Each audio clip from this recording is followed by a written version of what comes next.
Sanjay, congratulations for your grand success.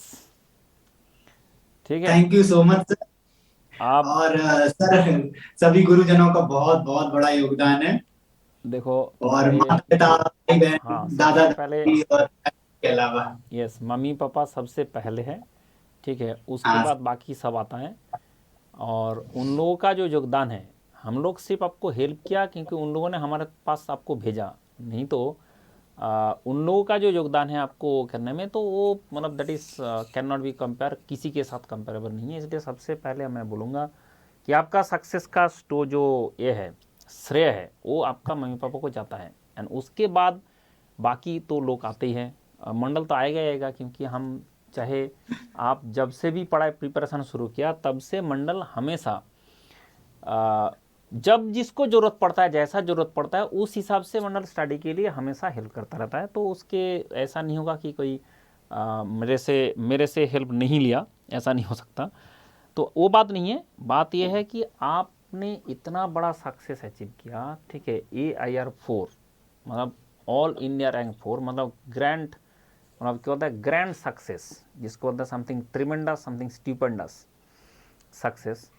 तो इस success के बाद जब तुमको ये पता चला, पहली बार जब रिजल्ट देखा, तो क्या रिएक्शन था, कैसा सर, फीलिंग्स? मुझे बिलीव ही नहीं हो रहा था।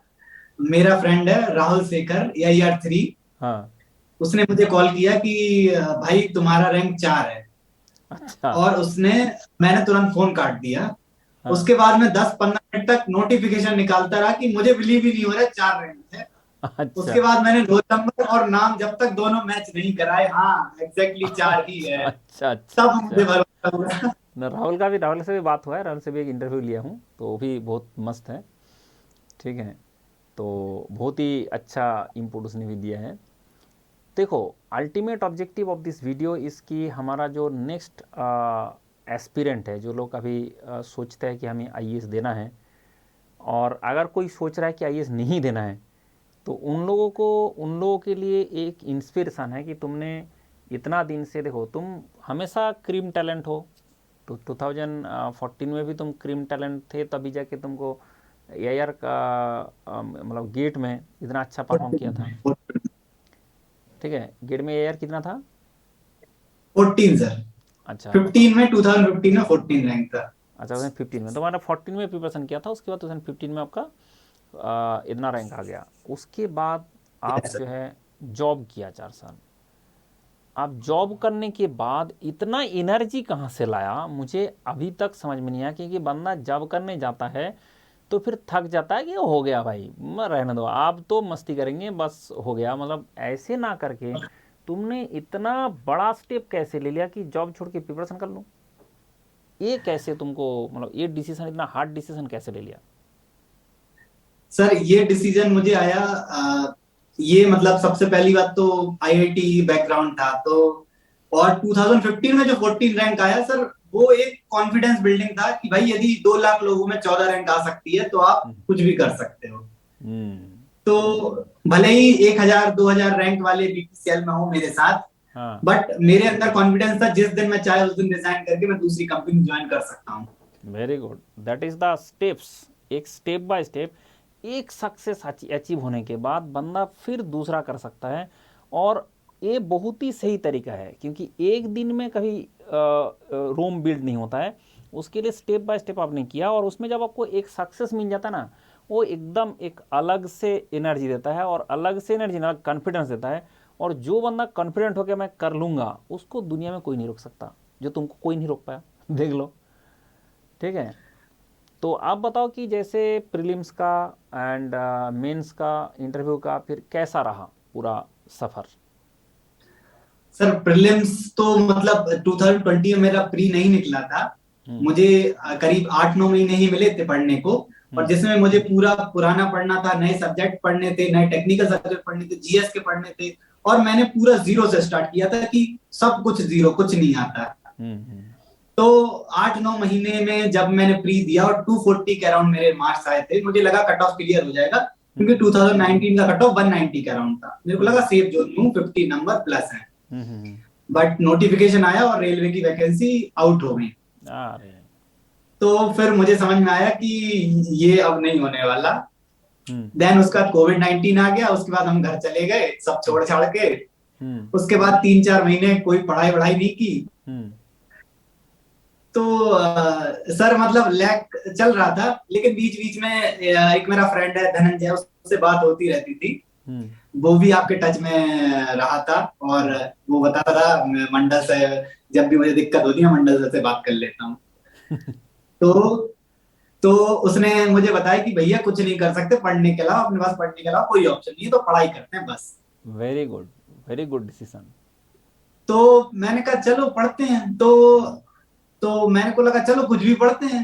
हम्म। मतलब इस बार मैं शौक से पढ़ रहा था, एग्जाम क्रैक करने के लिए नहीं। वाह। तो तो मैंने क्या किया कि टेलीग्राम से कुछ नोट्स निकाले। एक्चुअली क्या था सर, मैं 2014-15 के नोट्स के हिसाब से मैं टेस्ट देता था। और हम्म। मेरी टेस्ट जो मार्क्स आते थे ईएस के, जो भी टेस्ट सीरीज रहती थी उनमें कभी 50% से ऊपर मेरे मार्क्स आ ही नहीं रहे थे, कितना भी एफर्ट लगा लो। हम्म। तो मुझे समझ में आया कुछ ना कुछ तो गड़बड़ चल रहा है भाई, ऐसा तो नहीं है।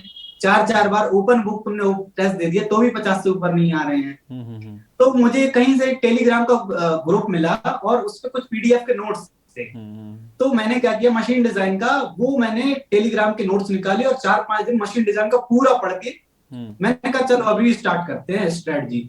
हम्म। और फिर मैंने टेस्ट दिया, और मशीन डिजाइन को उसके बाद जितने टेस्ट दिए सब में मेरी फर्स्ट ही रैंक आती थी। और वाह। 70, 80 से कम तो मार्क्स ही नहीं आते थे। अच्छा। तो मैं समझ गया कि गड़बड़ यहाँ पे नहीं है, गड़बड़ है तुम्हारे नोट्स जो है वो आधे अधूरे हैं, 2015 के हिसाब से चल रहे हो आप। हम्म।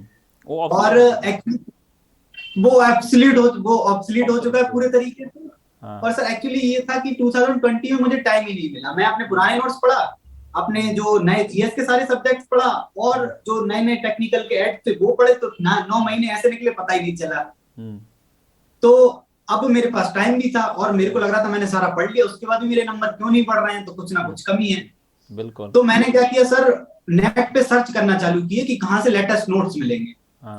तो जितने भी लेटेस्ट नोट्स थे मैंने सारे सब्जेक्ट के लेटेस्ट नोट निकाल के सबका प्रिंट आउट लेके मैंने सबको पढ़ना चालू कर दिया। और हम्म। सबके ईएस के जब मैंने प्रीवियस ईयर क्वेश्चन लगाए, तो हम्म। टॉप 10 से बाहर मेरी रैंक जाना ही बंद हो गई, टॉप 10 के अंदर ही हमेशा रैंक रहती थी, चाहे कोई सी भी टेस्ट सीरीज हो। Very good, very good. ये है तो सर बात। उससे बिल्डअप हुआ। देखो, ये चीज़ एकदम सही है कि जो मटेरियल है वो अगर पुराना हो जाता है तो उसको, मैंने इसलिए हर बार बोलता हूँ कि जो बंदा री प्रिपरेशन नहीं करता है, मैं बोलता हूँ पिछले साल का नोट से नहीं, इस साल का नोट से करो। ठीक है? क्योंकि उसमें जितना भी हमने चेंजेस किया है, चाहे हमने 5% भी इम्प्रूव किया है, तो उसको इस साल का करना चाहिए। तुम्हारे टाइम में तो रोबोटिक्स था ही नहीं, तो सर 14 में तो रोबोटिक्स, रोबोटिक्स था ही नहीं। Mechatronics, renewable sources of energy, और सर हम्म। कई सारे सब्जेक्ट्स हैं जो 50-50% पढ़े थे, ऐसा लगता था अच्छा। सब्जेक्ट पढ़ा ही नहीं है। हम्म। सर टोम में आधे सब्जेक्ट पढ़े थे, आधे से ज्यादा मैंने छोड़ रखे थे। अच्छा।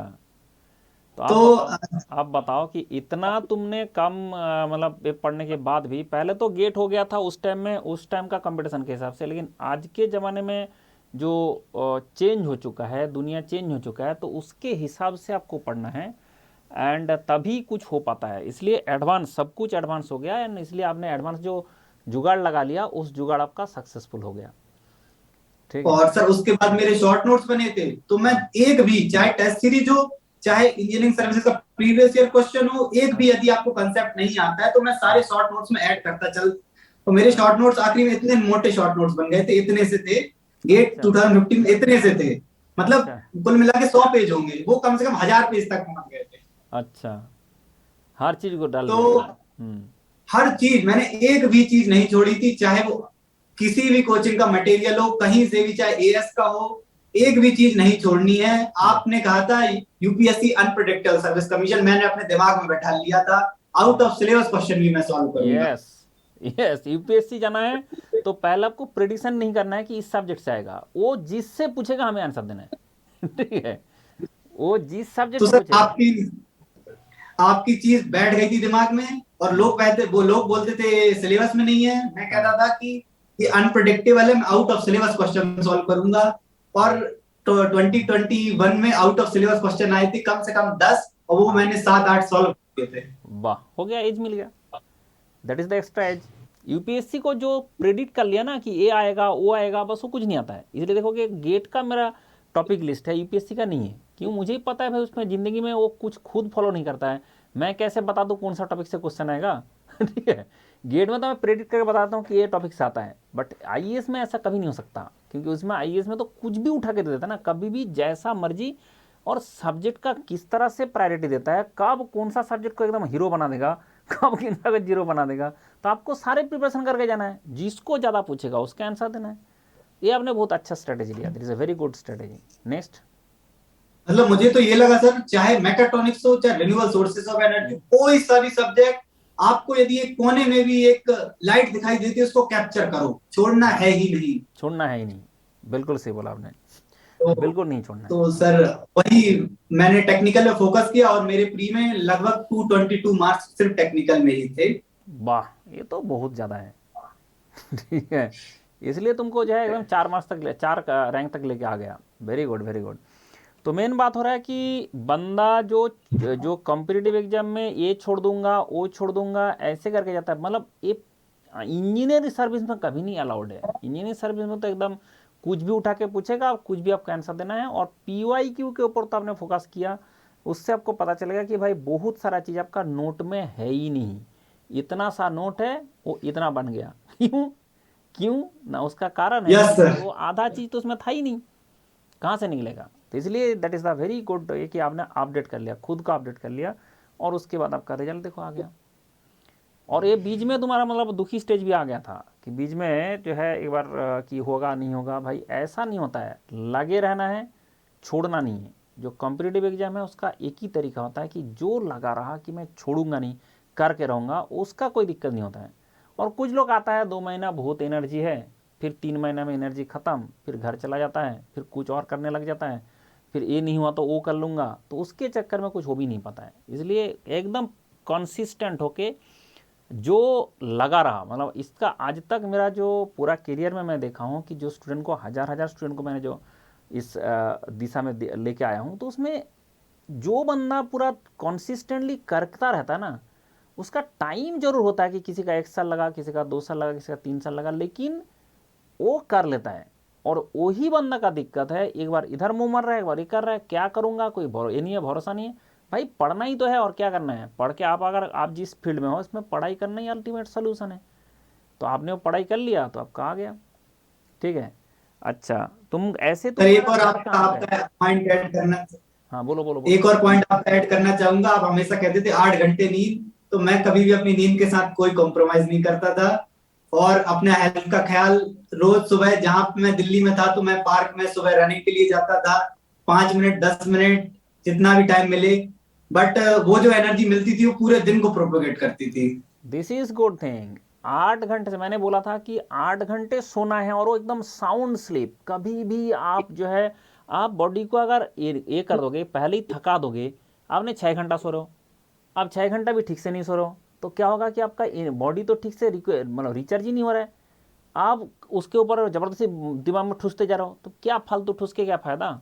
वो तो ऐसे ही दिमाग में घुसेगा ही नहीं। इसलिए 8 घंटा सोना बेहद जरूरी है, और आपने उसके साथ साथ एक्सरसाइज किया, that is very good, very good.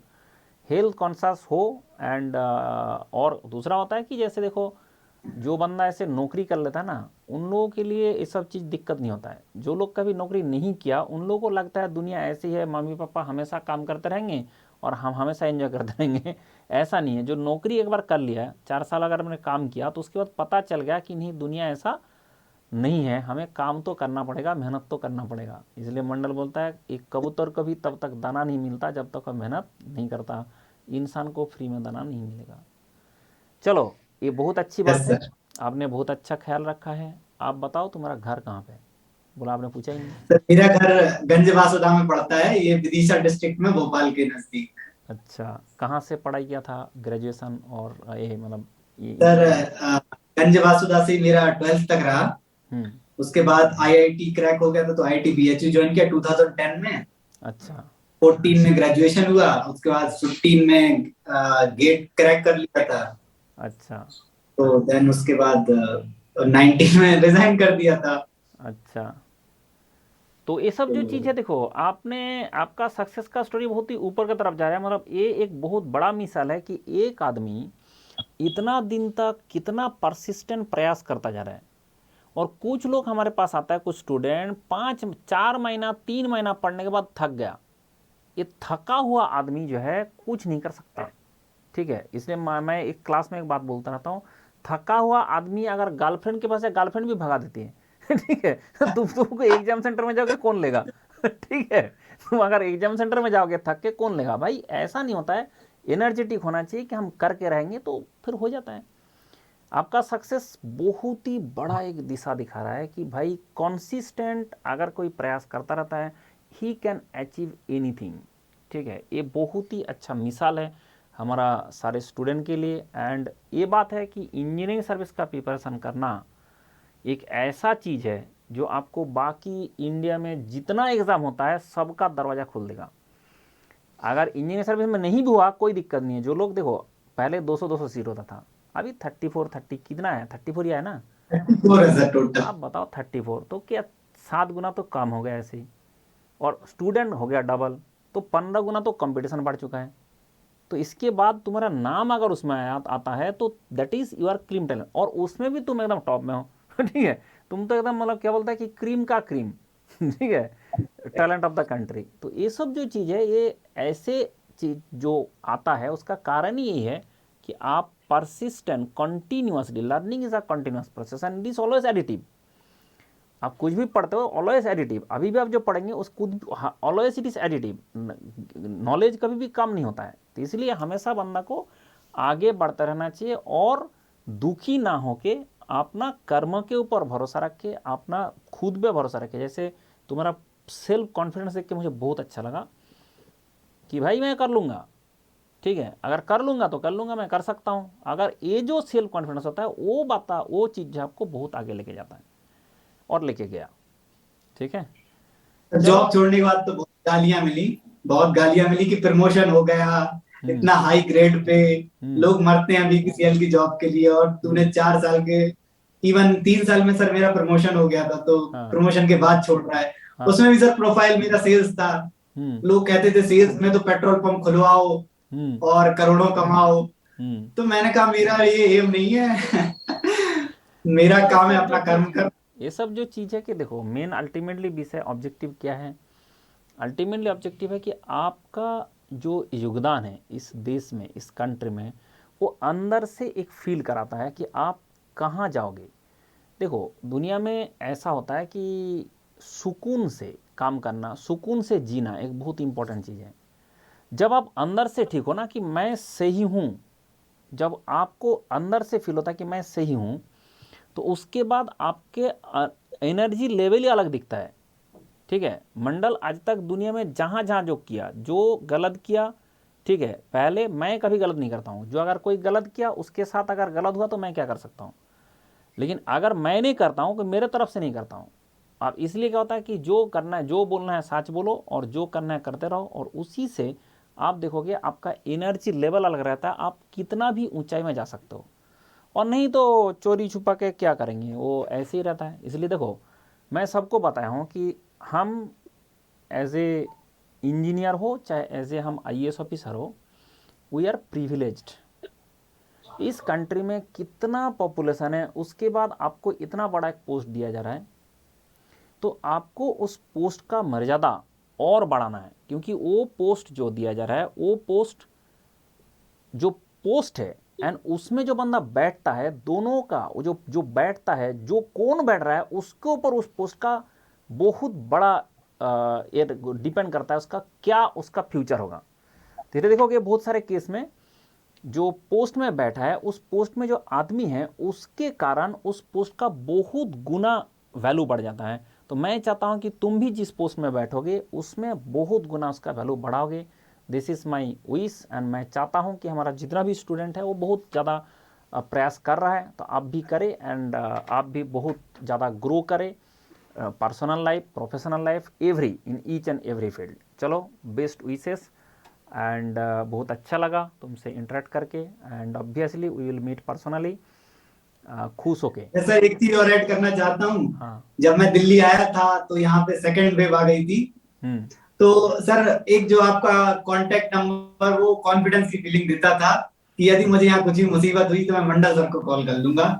वो थैंक यू। सर कॉन्फिडेंस तो रहता। बहुत बहुत लोगों ने किया है। जैसे मैं जो कर सकता था, मैंने सेकेंड ईयर में यहीं पे था दिल्ली में। फर्स्ट ईयर में तो मैं बंगाल चला गया था उस टाइम में, फिर लॉकडाउन हो गया था और उसमें इतना इतना ज़्यादा कुछ हुआ भी नहीं था लोगों का। सेकेंड वेव के टाइम में मैं यहाँ पे रियली रहा और हर सेकेंड में आपने देखा होगा मेरा फेसबुक टेलीग्राम कुछ भी चीज़ हमने नहीं छोड़ा, हर लोगों ने। और नॉट ओनली मी, ऐसे नहीं कि मैं सारे स्टूडेंट को लेके एक बहुत अच्छा किया था कि भाई जिसको जो हेल्प कर सकता है वो किया गया उस टाइम में। एंड ऑब्वियसली कोई भी स्टूडेंट जो भी उसमें मुसीबत में आया था तो उसको हमने मेरे तरफ से जितना मैं कर सकता था मैंने कर दिया। हाँ सर, और पहले मुझे लगता था कि आपसे बात नहीं हो पाएगी। जब धनंजय ने मेरे सामने आपको कॉल लगाया और आपके बात हुई, तो मुझे कॉन्फिडेंस आया कि मंडल सर फोन उठाते हैं और मैं कहीं भी दुनिया में रहूंगा तो कुछ मुसीबत आएगी तो आपका जरूर भाई कांटेक्ट मंडल करूंगा। का एक ही जुगाड़ है कि मैं क्लास में रहता हूँ, फ़ोन नहीं उठाता हूँ। मेरा एक है कि मुझे व्हाट्सअप कर दो, मैं तुमको, मैं जो ज़रूरत पड़ेगा मैं कॉल करूँगा। क्योंकि क्या होता है कि मैं क्लास में हूँ, जैसा अभी हम इंटरव्यू ले रहे हैं, अब इसी कोई कॉल करेगा तो अभी तो मैं उठा नहीं पाऊंगा ना, तो बार बार कॉल यस करने सर। परेशान हो जाएगा। इसलिए मैंने जुगाड़ लगा रखा पूरा एकदम फ्रॉम द डे वन कि व्हाट्सएप करो और मुझे बताओ कि क्या है। और उसके बाद अगर मुझे लगे मैं कर रहा तो मैं खुद कितने लोगों को कॉल करता हूँ ठीक है। Yes sir, 100%। जब भी सर मैंने भी जरूरत पड़ी हमेशा रिप्लाई आया है आपका, जब भी हाँ, जरूरत हुई है। रिप्लाई हम किसी को पूछते नहीं आप कहाँ से हो क्या हो नहीं हो, तुमको जो यस भी मेरे सर। पास मैसेज भेजा कि this is the thing I want this, मुझे ये मटेरियल चाहिए, ठीक है लो मटेरियल लो ठीक है। आपको सर मुझे ये गाइडेंस चाहिए तो ठीक है, मैं जो जानता हूँ मैं बता देता हूँ। अगर मैं नहीं जानता हूँ तो मैंने फेसबुक में डालता हूँ कि बताओ इसके बारे में किसके पास जानकारी है तो वो दो। तो ये भी हम करते रहता है, ठीक है। आपको देखो अभी ग्रुप में ऐड कर दिया ना, यस सर। आईएएस ग्रुप में ऐड कर दिया। क्यों ऐड कर दिया? क्योंकि ये 2017 से जितना स्टूडेंट है सारे उस ग्रुप में है।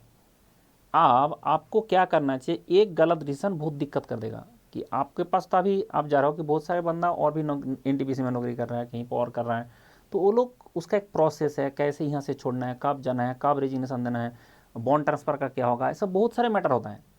अब सारा तो मैं अकेले सॉल्व करने लगाऊंगा तो मैं पगला जाऊंगा।